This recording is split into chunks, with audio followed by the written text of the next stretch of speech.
അതെ, ഒരു സന്തോഷമുള്ള വാർത്ത പറയാനാ ഞങ്ങൾ വന്നത്.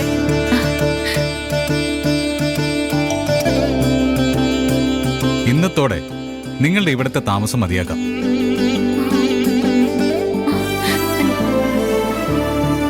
ഇവിടുത്തെ കാര്യങ്ങളൊക്കെ അറിഞ്ഞപ്പോ ദേവൂട്ടി ഔട്ട് ഹൗസിൽ താമസിപ്പിച്ചതിന് കുഞ്ഞികൃഷ്ണന് ഞങ്ങളോട് നീരസം തോന്നി. സന്ദീപിന്റെ ഭാര്യ സന്ദീപിന്റെ കൂടെ താമസിക്കേണ്ടതെന്നാ കുഞ്ഞൻ പറയുന്നത്.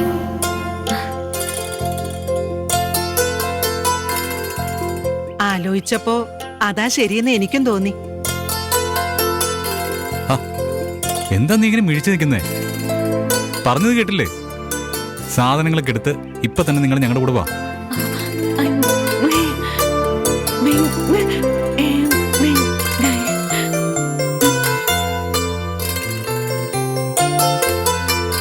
വ്രതം തീരുന്നവരെ നിങ്ങൾ ഇനി ഇവിടെ കഴിയേണ്ട കാര്യമില്ല. വ്രതം അവിടെയും തുടരാലോ. അംബികാമ്മയ്ക്കും നിനക്കും എന്റെ റൂമിൽ താമസിക്കാം. ഞാൻ വേണമെങ്കിൽ ഗസ്റ്റ് റൂമിൽ താമസിച്ചോളാം.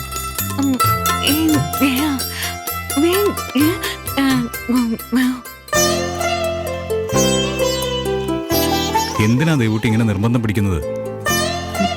മോള് പറയുന്നതിലും കാര്യമില്ലേ മോനെ? വല്യമ്മ പറയുന്നത് കേട്ട് അവിടെ താമസിക്കാൻ വന്ന മോന്റെ അമ്മയ്ക്കത് ഇഷ്ടാവോ? പിന്നെ അതിന്റെ പേരില് നിത്യം അവിടെ പ്രശ്നങ്ങളായിരിക്കും.